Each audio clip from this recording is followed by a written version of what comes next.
Hello, it's me. Oh, hey Adele. What's going on with you? I was wondering if after all these years you'd like to meet. The connection's bad. Did you say you're eating beets? To go over everything. I'm sorry. I was eating chips. What did you say?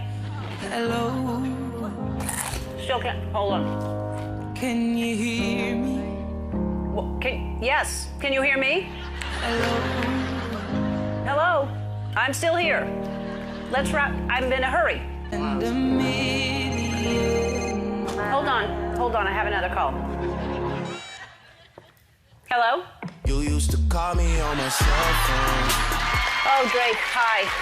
I have been so busy. I've been meaning to call. I have. Can you hold on? I got to get rid of this other call. It's Adele.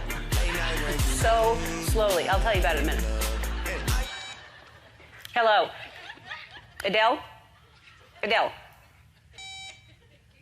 Drake?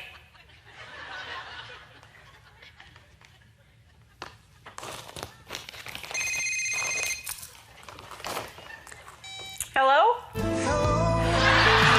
Hi, Lionel. No, I was not looking for you. Seriously, I can't talk.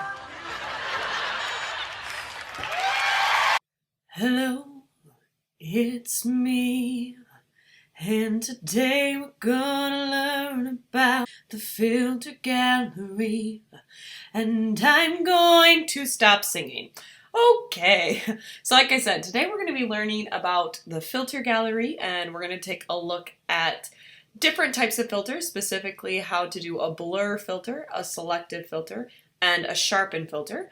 And I have 4 different start files for you that you're going to want to use to work through these, and they're posted at the bottom of this assignment. So make sure that you are doing the right click, save, link as, and then you're deciding to put those into your OneDrive folder, graphic design, unit 6. And you can go ahead and save all 4 of those filter starting files. And we're going to start with the filter.psd file open in Photoshop. And if you think of filters and how we use them on Snapchat or on Instagram, a filter changes the appearance of, aka filters, our picture, and we can do the same thing in Photoshop. So the first thing we're going to take a look at is what's called the filter gallery. And if you look at your top menu bar, there is this menu called filter, and if we click that, these are all of the filters available in Photoshop to apply to our picture. Now, before we do anything in terms of filters,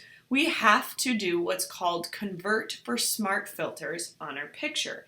Converting for smart filters is just like when we created new layers for all of our retouches. Essentially, it lets us edit our filters that we apply, and it makes our filters non-destructive to our picture, so we can go back and change them anytime we want. So start by clicking this convert for smart filters, and it's going to say, hey, you need to convert it into a smart object. Okay, well that's what we're doing, so click OK. And you'll notice that down in the layers panel, I can tell it's converted for smart filters because it now has that little paper icon in the layer thumbnail. Once you've converted for a smart filter, you're ready to start applying as many filters as you want to your picture. So we could certainly go up to this filter menu and choose a filter from these side menus right here, but that doesn't allow us to preview what our filter would look like.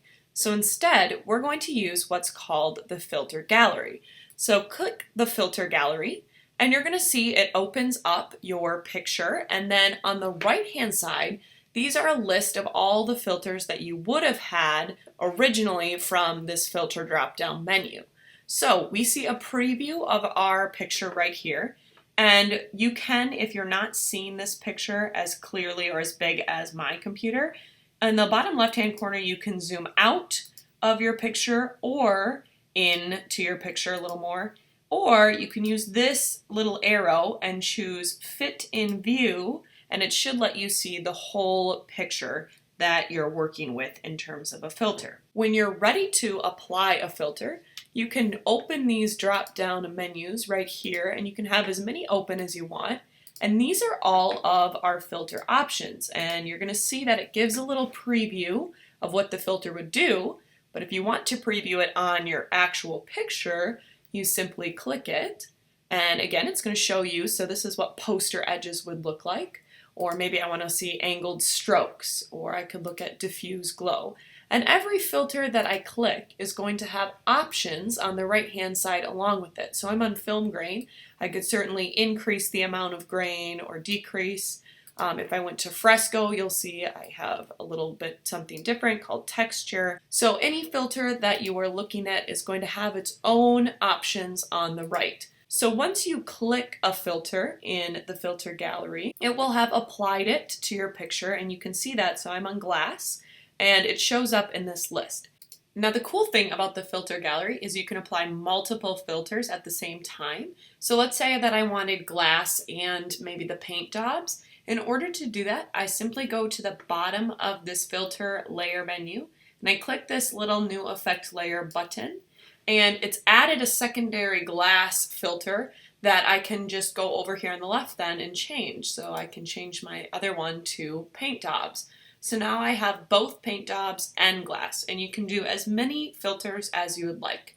Once you've selected all the filters that you want, and again, you can choose whichever 2 filters you want, click OK, and you'll see that it's applied your filters to your picture. Now if we take a look at the layers panel, you're going to see that the layers panel has been updated. So it's got a little thumbnail down here that says smart filters. So I can turn off the smart filters or turn them on in terms of visibility. And let's say I come back tomorrow and I'm like, well, I don't really like this filter. I can actually go back and I can edit my filter choices by double clicking on this filter gallery button down here.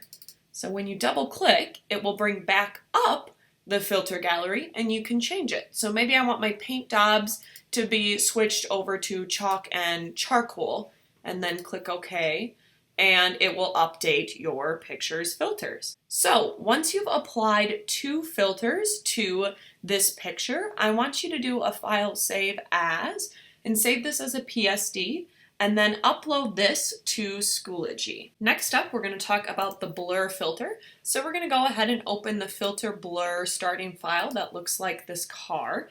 I'm going to zoom in a little bit. The goal with this picture is to blur out the background and really focus on the car itself. So remember, the first step is to go up to our filter menu and choose Convert for Smart Filters, and then click OK.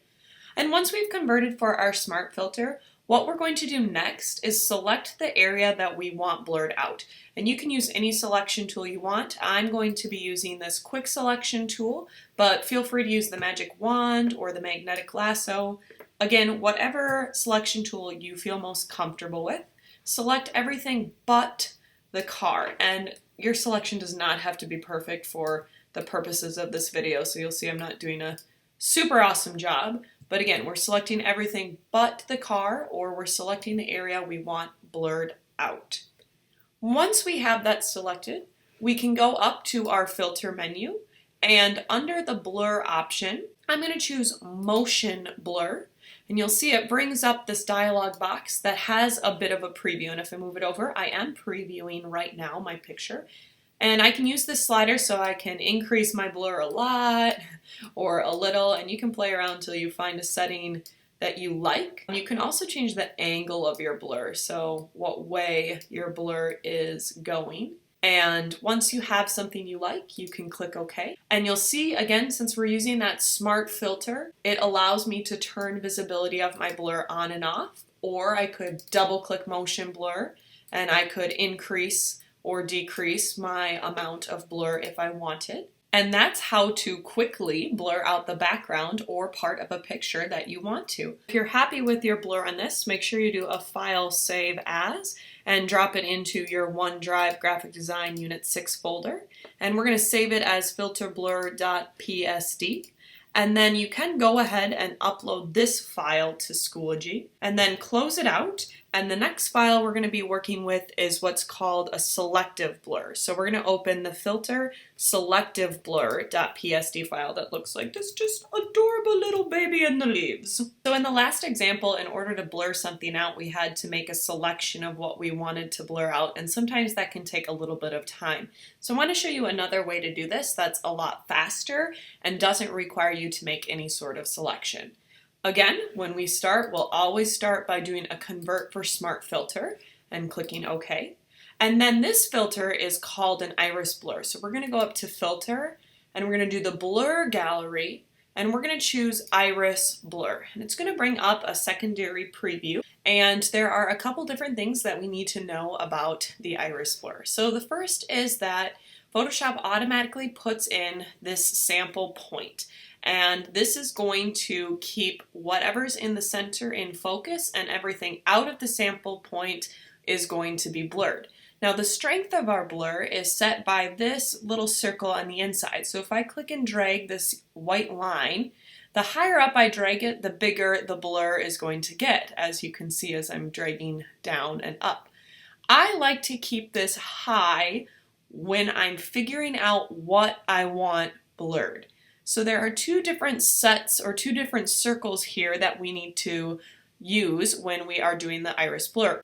The first set is these four little dots right here, and that is denoting where our blur will start. So I can click and drag those in, and I want it to be just as big as my subject. So I want it to be the baby's face. And notice when I click and drag those, they are moving together. If you want to move one of those dots independently of the other, you need to hold Alt, and then you can move the dot independently. So I want one dot at the top of the baby's head, maybe bring this one in a little to his ears, the bottom one by his chin, and we'll pull this one out by his arm. So these four dots of the inner circles show where the blur starts. Now I have these four dots on my outer circle, and that shows where the filter is at full strength. So anything in between this inner dot and this outer dot is kind of blending from no filter of blur to full strength, whatever I've set the blur to. When I figured out that radius and when I want to start that full strength, so I can start the full strength super soon, or I can bring it up just a little, and I can rotate this and squish it just a little. Then when I've got that set, I'm going to bring my blur filter down to be a little more realistic. The other really cool thing about the iris blur is that you can set multiple focal points. So right now I've got the baby's face that is unblurred and the left hand. And I also maybe want to unblur his right hand. So if I just click again, it's going to add another focal point. You could keep adding, and if you accidentally add too many focal points, you just press delete. Or you could click back on the dots, and you could edit those. And simply click OK, and it's going to, again, apply that smart filter. That can be visibility turned on, turned off. If you want to edit your iris blur, you would just double click in the blur gallery, and then you could edit your points. And if everything is good, you would press OK. And that is as easy as it gets. So if you've got the baby in focus and his hand in focus, make sure again you do a file save as into your OneDrive Graphic Design Unit 6. We're going to save it again as filterselectiveblur.psd, and you can go ahead and upload that file to Schoology. And then we're going to do our last filter today, and that is the sharpen filter. So go ahead and open up the picture of the boats. First things first, let's go up and convert for our smart filter and click OK.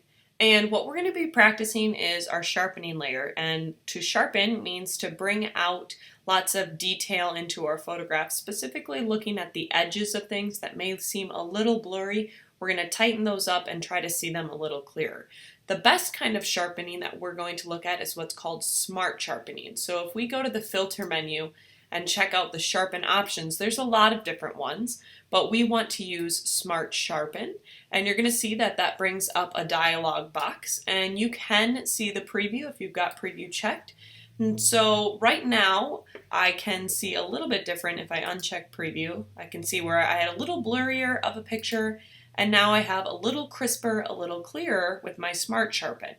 Now there are some pretty important settings when we use our Smart Sharpen, and the first one is this amount. So as you drag the amount to the right, you're going to see that the more amount of sharpening we do, the more pixelated the image actually gets, or we might see even some glowing edges. We want to find just enough of amount where our edges are crisper but not detracting from our overall picture.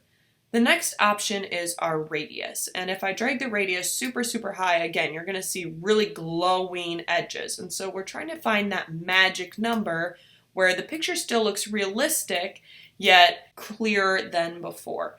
A typical good radius for us when we sharpen is anywhere from 0 to 2 pixels, and sometimes 2 is a little high. So I'm just going to go with about 1.2, and if I then need to adjust my amount down slightly, I can. The last option that I have here is this reduce noise. So let's just pretend that I had my radius set a little higher. When I set that radius higher or my amount higher, I may have areas of my picture that look more pixelated, or they have what's called noise or little speckles of things. The higher this slider is pulled, the less of the speckles we'll see. So if I drop that radius again down in between 0 to 2% and I increase my noise, I'm going to see that areas that may show little speckles, such as the water or up by the boat, are going to be a little more blurred. Again, we don't want to overdo the noise because we don't want it to look too fake, but you can go ahead and play around with these sliders so that if we uncheck the preview, we saw a little bit blurrier, and when we add that sharpen, we get just a little crisper around our edges. And then when you like your settings, you simply click OK. And you can turn on and off that Smart Sharpen. You could double click to go edit to your settings.